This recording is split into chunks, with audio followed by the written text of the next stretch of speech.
Hi, good morning. Welcome back to our channel. We pray na makaabot ang video na ito sa mga tao na nangangailangan ng word na to and nakaka-experience ng same experience that I had recently.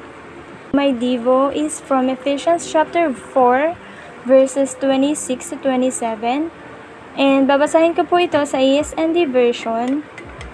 At ang sabi po ay, kung magalit man kayo, huwag kayong magkasala. At huwag niyong hayaan na lumipas ang araw na galit pa rin kayo. Huwag ninyong bigyan ng pagkakataon si Satanas. First of all po, this word ay naging pangungusap ng Lord sa akin recently. A lot had happened, I think, last week. Situations arises, emotions escalated, and my reaction just revealed the current state of my heart. I've been easily offended and my character is not in a good shape. And thus, God spoke to me through these verses. Based po sa first part, kung magalit man kayo, huwag kayong magkasala. Meaning, na pag naghalit tayo, it doesn't automatically mean na nagkakasala na tayo. Tulad nga po ni Jesus nung makita niyang ginawa ng palengke ng mga tao ang templo ng Diyos. Nagalit po siya dahil may maling nangyayari at dahil sa maling gawin ng tao. I believe it works the same sa atin, especially if may maling nagawa ang iba sa atin. To be fair and clear, hindi ko po binibigyan ng katuwiran ang actions and reactions ko nung nagalit ako sa isang tao. The fact na hinayaan ko lang maglinger yung galit sa akin is a sin already. Pinatagal ko pa siya ng ilang araw bago ako nag-surrender sa Lord. Again, nothing to be proud of. I believe din po na nagkakasala tayo una kapag hinayaan natin ang galit sa puso't isip natin hanggang lumubog na ang araw. Another thing is, pag tinatanggap lang natin ang mga negative thoughts and emotions na pinifeed ng kaaway sa atin, and when we start to walk in our emotions and own understandings. Dahil sinasabi din po sa Word of God na to walk in the Spirit, meaning mamuhay tayo sa pagsama at paggabay ng banal na Espiritu ng Diyos at hindi sa ating mga sariling pangunawa lang ng kung ano ang tama. Sabi naman po sa mga sumunod na sentences here is, huwag niyong hayaan na lumipas ang araw na galit pa rin kayo. Huwag ninyong bigyan ng pagkakataon si Satanas.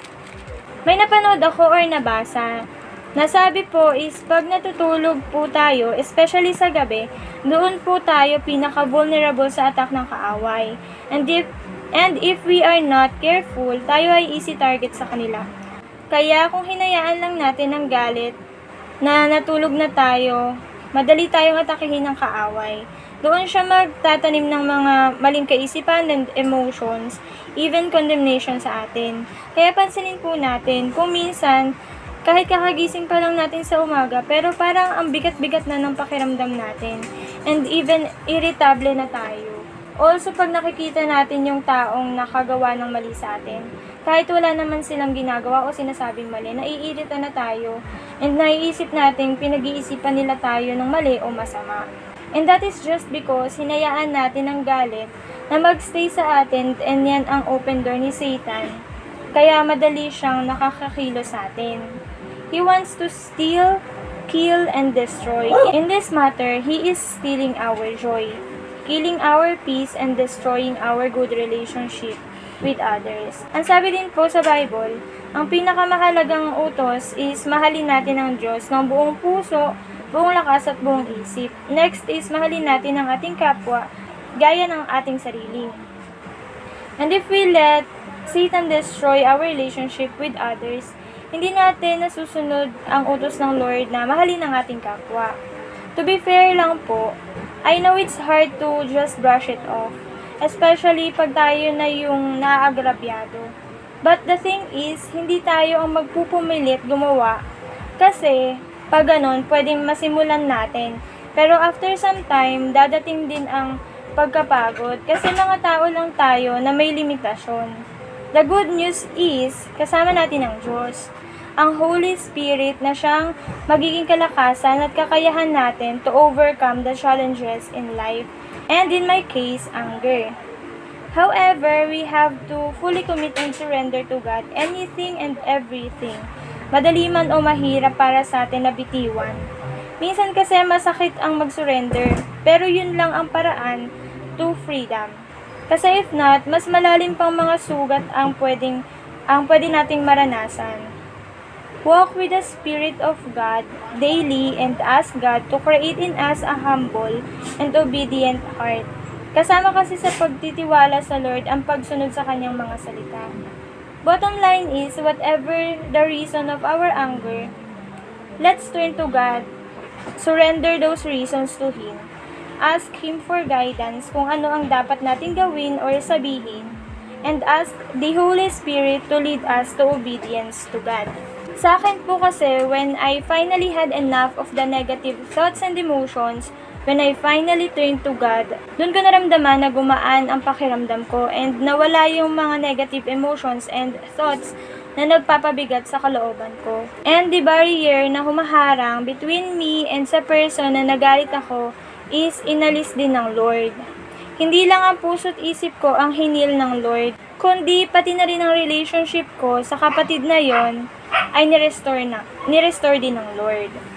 So in my case, God is calling me to make every effort to keep the oneness of the Spirit in the bond of peace by humility or forsaking self-righteousness, and gentleness or maintaining self-control, patience, bearing with one another in unselfish love. At natanggap ko tong command ng Lord na to through His Word. From Ephesians chapter 4, verses 2 to 3. For me, the main way na matanggap natin ang pangungusap ng Lord, whether it is an encouragement, a promise, command, reminders, rebuke, or whatever it may be, is through His Word, through the Bible itself. Mag-spend po tayo ng oras araw-araw upang magbasa ng salita ng Diyos at maghintay sa Kanya sa pangungusap niya para sa atin. And that's all for now. I pray that God may use this message to speak and reach out to you and give you clarity in your circumstances right now. We also encourage you to spend time in the Lord dahil ito lang ang way to build a deeper relationship sa Lord that will lead us to trust in Him and surrender everything to Him. Mahirap at first, but once na matutunan nating sumunod sa leading ng Holy Spirit, saka lang siya makakakilos in behalf of us. Anyways, thank you for joining me in my Devo. We hope to see you on our next video. Have a great day. God bless. Bye!